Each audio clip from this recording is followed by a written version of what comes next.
അടുത്തായിട്ട് കുറച്ച് short essay questions പരിചയപ്പെടാം. ഒരു 4-5 മാർക്കിനൊക്കെ ചോദിച്ച് കാണാറുള്ള ചോദ്യങ്ങളാണ്. What is global warming? Explain the consequences of global warming. ആഗോളതാപനം എന്നാൽ എന്ത്, അതിന്റെ അനന്തരഫലങ്ങൾ എന്തൊക്കെയാണെന്ന് വിശദീകരിക്കാനുള്ള ചോദ്യം കാണാം. നമുക്കറിയാം ഗ്രീൻ ഹൗസ് ഗ്യാസസ് ആണ് എന്തിന് കാരണമാകുന്നത്, ആഗോളതാപനത്തിന് കാരണമാകുന്നത്. പ്ലെയിൻ ആയിട്ട് എന്താണ് ആഗോളതാപനം എന്ന് ചോദിച്ചു കഴിഞ്ഞാൽ അന്തരീക്ഷത്തിലെ താപനിലയിൽ ഉണ്ടാവുന്ന ക്രമാനുഗതമായിട്ടുള്ള വർധനവിനെയാണ് അല്ലെ, ഇൻക്രീസസ് ഓഫ് ടെമ്പറേച്ചർ ലെവൽ അല്ലെ, നമ്മുടെ താപനിലയിൽ കാണുന്ന ഒരു ടെമ്പറേച്ചർ ലെവലിനെ, ഈ താപനിലയിൽ ഉണ്ടാവുന്ന വർധനവിനെയാണ് നമ്മൾ ഗ്ലോബൽ വാർമിംഗ് അല്ലെങ്കിൽ ആഗോളവൽക്കരണം എന്ന് പറയുന്നത്.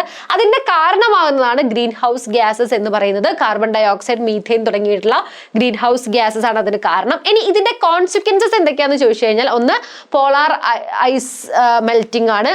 അതുപോലെ തന്നെ മറ്റൊന്നെന്ന് പറയുന്നത് മെയിൻ ആയിട്ട് നമ്മളുടെ അക്വാറ്റിക് ലൈഫിനൊക്കെ ഒരുപാട് പ്രശ്നങ്ങൾ ഉണ്ടാക്കുന്നുണ്ട്. It effects the ecological balances. Okay, അപ്പൊ ഇതൊക്കെയാണ്. കാലാവസ്ഥാ മാറ്റം എന്ത് ചെയ്യുന്നു, ധ്രുവപ്രദേശങ്ങളിലെ മഞ്ഞുരുകുന്നതിനും അതുപോലെ തന്നെ ജലനിരപ്പ്, സമുദ്രത്തിലെ ജലനിരപ്പ് ഉയരുന്നതിനും കാരണമാവുന്നുണ്ട്. തീരപ്രദേശങ്ങൾ വെള്ളത്തിലടിയിലാവുന്നു. മാത്രമല്ല ഇത് പാരിസ്ഥിതിക സന്തുലിതാവസ്ഥയെയും കാര്യമായിട്ട് ബാധിക്കുന്നതാണ് എന്തെന്ന് പറയുന്നത്, ആഗോളതാപനം എന്ന് പറയുന്നത്. ആ ഭാഗം ചോദിച്ചു കാണാറുണ്ട്. അതുപോലെ തന്നെ വൈ എൻവയോൺമെന്റൽ problems are also social problems. ഈ ഒരു ചോദ്യം നിങ്ങൾ ശ്രദ്ധിക്കേണ്ടതുണ്ട്. എന്തുകൊണ്ടാണ് പാരിസ്ഥിതിക പ്രശ്നങ്ങൾ സാമൂഹിക പ്രശ്നങ്ങളായിട്ട് മാറുന്നത് എന്നുള്ളതാണ്. അപ്പൊ ഇതിന്റെ ഉത്തരം എന്ന് പറയുന്നത്, ഇത് നിങ്ങൾക്ക് കുറച്ചുകൂടി ജനറൽ ആയിട്ടുള്ള ക്വസ്റ്റ്യൻ ആണ്, നിങ്ങളുടെ പോയിന്റും കൂടെ കൂട്ടിച്ചേർത്ത് എഴുതാവുന്ന ഒരു ക്വസ്റ്റ്യൻ ആണ് ഇത്. എന്തുകൊണ്ട് പാരിസ്ഥിതിക പ്രശ്നങ്ങൾ സാമൂഹിക പ്രശ്നങ്ങളാവുന്നു എന്നുള്ളത്. ദ എൻവയോൺമെന്റൽ problems effect different groups as a function of social inequality. The extent to which the people can insulate themselves from crisis in different. അതായത് സാമൂഹിക അസമത്വത്തിന്റെ പ്രവർത്തനം എന്ന നിലയിൽ പാരിസ്ഥിതിക പ്രശ്നങ്ങൾ വിവിധ ഗ്രൂപ്പുകളെ ബാധിക്കുന്നുണ്ട്. അതായത് നമ്മളുടെ ഈ പറയുന്ന പാരിസ്ഥിതിക പ്രശ്നങ്ങൾ സമൂഹത്തിലെ എല്ലാ വിഭാഗങ്ങളെയും ബാധിക്കുന്നുണ്ട്. ഇപ്പോൾ ദാരിദ്ര്യമാണെങ്കിൽ അത് ചിലപ്പോൾ ഒരു വിഭാഗത്തെ മാത്രം ബാധിക്കുന്ന കാര്യങ്ങളായിരിക്കും അല്ലെ. ദാരിദ്ര്യം, പട്ടിണി, അങ്ങനത്തെ കുറെ പ്രശ്നങ്ങളൊക്കെ ചിലപ്പോൾ സമൂഹത്തിലെ ഏതെങ്കിലും ഒരു വിഭാഗത്തെ മാത്രം ആയിരിക്കും ബാധിക്കുന്നത്. പക്ഷെ പാരിസ്ഥിതിക പ്രശ്നങ്ങൾ എന്ന് പറയുന്നത് അങ്ങനെ വിഭാഗീയതയൊന്നുമില്ല, എല്ലാ മനുഷ്യരെയും ഒരേപോലെ ബാധിക്കുന്ന കാര്യങ്ങളാണ്. പക്ഷെ എന്തുകൊണ്ട് സാമൂഹിക പ്രശ്നങ്ങളായിട്ട് ഇവ മാറുന്നു എന്ന് ചോദിക്കുമ്പോൾ ഇതിന്റെ എക്സ്റ്റെന്റ് എന്ന് പറയുന്നത് എന്തായിരിക്കും, ഡിഫറെന്റ് ആയിരിക്കും. അതായത് ഓരോരുത്തരെയും ബാധിക്കുന്ന രീതി എന്തായിരിക്കും, വ്യത്യസ്തമായിരിക്കും. എല്ലാവരെയും ബാധിക്കും. പാരിസ്ഥിതിക പ്രശ്നം എന്ന് പറയുമ്പോൾ ഇപ്പൊ അന്തരീക്ഷത്തിൽ ഒരു പൊടി അല്ലെങ്കിൽ ഒരു പുക പടർന്നു കഴിഞ്ഞാൽ എല്ലാവരും ശ്വസിക്കുന്നതാണ്. അപ്പൊ എന്ത് ചെയ്യും, അത് എല്ലാ മനുഷ്യരെയും ഒരേപോലെ ബാധിക്കും. പക്ഷെ ഇതിൽ നിന്ന് രക്ഷ നേടാൻ, ഇതിൽ നിന്നും നമുക്ക് സ്വയം രക്ഷ നേടാൻ എന്ത് ചെയ്യും, അത് സമൂഹത്തിലെ വിഭാഗീയതയ്ക്ക് അനുസരിച്ചിരിക്കും. കാരണം നമുക്ക് പോകാൻ മറ്റൊരിടം ഉണ്ടെങ്കിൽ, ഇപ്പോ നിങ്ങൾ ഓർക്കുന്നുണ്ടോ എന്നറിയില്ല, കൊച്ചിക്കാരൊക്കെ ഉണ്ടെങ്കിൽ, എറണാകുളംകാരൊക്കെ ഉണ്ടെങ്കിൽ നമുക്ക് അവിടെ ഒരു കുറച്ച് മുമ്പേ, ഏത് വർഷമാണെന്ന് ഞാൻ ഓർക്കുന്നില്ല, അവിടെ ഒരു അന്തരീക്ഷ മലിനീകരണം എന്നുള്ള ഒരു പുക, എന്താ പറയാ, തീപിടുത്തം നടന്നിട്ട് ഇങ്ങനെ അന്തരീക്ഷത്തിൽ പുക വ്യാപിച്ചിട്ട് ആകെ ന്യൂസ് പേപ്പറിലൊക്കെ അതുപോലെ ചാനലിലൊക്കെ ഉണ്ടായിരുന്നു. ആ പ്രദേശവാസികൾക്കൊക്കെ ആകെ എന്തായി, ശ്വസിക്കാൻ ബുദ്ധിമുട്ടായി, പ്ലാസ്റ്റിക് മാലിന്യങ്ങളൊക്കെ കത്തിപ്പോയതായിരുന്നു തോന്നുന്നു. അങ്ങനെ എന്തോ ഒരു തീപിടുത്തത്തിന്റെ ഭാഗമായിട്ട് അങ്ങനെ കുറച്ച് പ്രശ്നങ്ങൾ ഉണ്ടായിരുന്നു.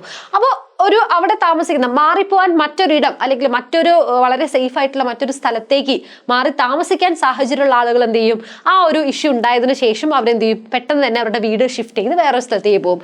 അങ്ങനെ പോവാൻ മറ്റൊരിടം ഇല്ലാത്ത ആളുകളെ സംബന്ധിച്ചോ ഓക്കെ, അപ്പൊ അതെന്തായി, ഈ ഒരു പാരിസ്ഥിതിക പ്രശ്നം പ്രധാനപ്പെട്ട സാമൂഹിക പ്രശ്നമായിട്ട് മാറുകയാണ്.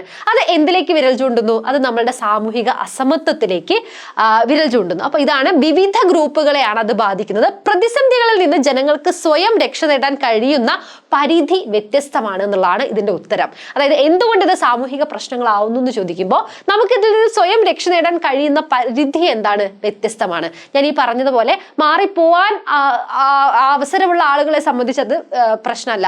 മനുഷ്യന്മാർക്ക് കുറച്ചുകൂടി ഇത് പെട്ടെന്ന് എന്താ പറയാ, മാറിപ്പോകാനുള്ള സാഹചര്യങ്ങളൊക്കെ ഉണ്ടാവായിരിക്കും. മറ്റ് ജീവജാലങ്ങളെയോ, ഈ ഒരു പാരിസ്ഥിതിക പ്രശ്നങ്ങൾ എന്ന് പറഞ്ഞാൽ മനുഷ്യനെ മാത്രമല്ല ബാധിക്കുന്നത്, മറ്റ് ജീവജാലങ്ങളെയും ബാധിക്കുന്നുണ്ട്. അപ്പൊ അവരെ സംബന്ധിച്ചും ഇതിൽ നിന്ന് രക്ഷ നേടുക എന്ന് പറയുന്നത് ചിലപ്പോൾ എത്രത്തോളം പോസിബിൾ ആണെന്നുള്ളത് നമുക്കറിയില്ല അല്ലെ. അപ്പൊ അതുകൊണ്ടാണ് ഇത് പാരിസ്ഥിതിക പ്രശ്നങ്ങളാണെന്നുള്ള രീതിയിൽ നമുക്ക് കൃത്യമായിട്ട് എഴുതാം. ഇത് കുറച്ചുകൂടി ഒരു ജനറൽ ആയിട്ടുള്ള ടൈപ്പ് ക്വസ്റ്റ്യൻ ആണ്, നിങ്ങൾക്ക് വിശദീകരിച്ച് എഴുതാവുന്നതാണ്.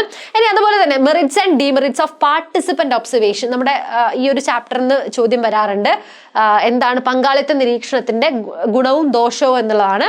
അതായത് ഡീറ്റെയിൽഡ് ആൻഡ് പ്യുവർ, നമുക്ക് കൃത്യമായിട്ടുള്ള ഒരു കറക്റ്റ് ആയിട്ടുള്ള ഒരു ഒബ്സർവേഷൻ ഇതിലൂടെ നടത്താം, പാർട്ടിസിപ്പന്റ് ഒബ്സർവേഷനിലൂടെ നടത്താം എന്നുള്ളതാണ്. ഫ്ലെക്സിബിൾ ആണ് and allows for an open mind and help to avoid many errors or bias that are found in സർവേയിലൊക്കെ കാണുന്ന ഒരുപാട് എററൊക്കെ മാറ്റാൻ അത് സഹായിക്കും. പക്ഷെ ഇതിന് പ്രശ്നങ്ങൾ എന്ന് പറഞ്ഞാൽ ഒരുപാട് കാലദൈർഘ്യം വേണ്ടിവരും. പിന്നെ റിസർച്ചർ ഒറ്റയ്ക്ക് തന്നെ ഗവേഷണം നടത്തേണ്ടത് കൊണ്ട് തന്നെ ഒരുപാട് ബുദ്ധിമുട്ടുകൾ നേരിടാം.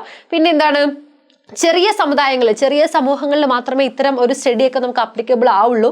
അല്ലാതെ എന്താണ്, ഒരുപാട് ആളുകളുടെ ഇടയിലൊന്നും ഇത്തരം പഠനങ്ങളൊന്നും പോസിബിൾ അല്ല എന്നുള്ളതാണ് ഇതിന്റെ ഡീമെറിറ്റ്സ് വരുന്നത്. ഇതേപോലെ ഇത് ഞാൻ ഇവിടെ ഒരു പാർട്ടിസിപ്പന്റ് ഒബ്സർവേഷൻ കൊടുത്തുന്നേ ഉള്ളൂ. നിങ്ങൾ സർവേ മെത്തേഡും ഈ രീതിയിൽ പഠിക്കുന്നത് നല്ലതാണ്. ഇതിൽ ഏതെങ്കിലുമൊക്കെ നമുക്ക് ചോദ്യങ്ങളായിട്ട് ഷോർട്ട് എസ്സേ ആയിട്ടൊക്കെ ചോദിക്കാറുണ്ട്. ഓക്കെ, അതുപോലെ തന്നെ മതങ്ങളുടെ ഏതായാലും ചില പൊതു സവിശേഷതകൾ, അതായത് list some of the common characteristics of religions, മതങ്ങളുടെ പൊതു സവിശേഷതകളാണ്. ഒന്നാമതായിട്ട് believes in supernatural beings, അമാനുഷിക ശക്തികളിലുള്ള വിശ്വാസം മതങ്ങളുടെ പ്രത്യേകതയാണ്. അതുപോലെ തന്നെ സൈൻ ആൻഡ് സിംബൽസ്, അടയാളങ്ങളും ചിഹ്നങ്ങളും, അതുപോലെ തന്നെ വിശ്വാസികളുടെ ഒരു സമൂഹം, കമ്മ്യൂണിറ്റി ഓഫ് ബിലീവേഴ്സ് ഒക്കെ മതങ്ങളുടെ പ്രത്യേകതയാണ്. അപ്പൊ ഇതും നമുക്ക് ഷോർട്ട് എസ്സേ ആയിട്ടൊക്കെ ചോദ്യം കാണാറുണ്ട്. അപ്പോൾ ഇത് കുറച്ച് ചോദ്യങ്ങൾ ഞാനിവിടെ ഷോർട്ട് എസ്സേ ആയിട്ട് വന്നിട്ടുള്ളൂ. കൂടുതൽ കാര്യങ്ങളൊക്കെ നമുക്ക് എവിടെ ഡിസ്കസ് ചെയ്യാം, നമുക്ക് നമ്മുടെ ലൈവിൽ ഡിസ്കസ് ചെയ്യാം. അപ്പൊ എല്ലാവരും മറക്കാതെ ലൈവ് അറ്റൻഡ് ചെയ്യാം. Thank you.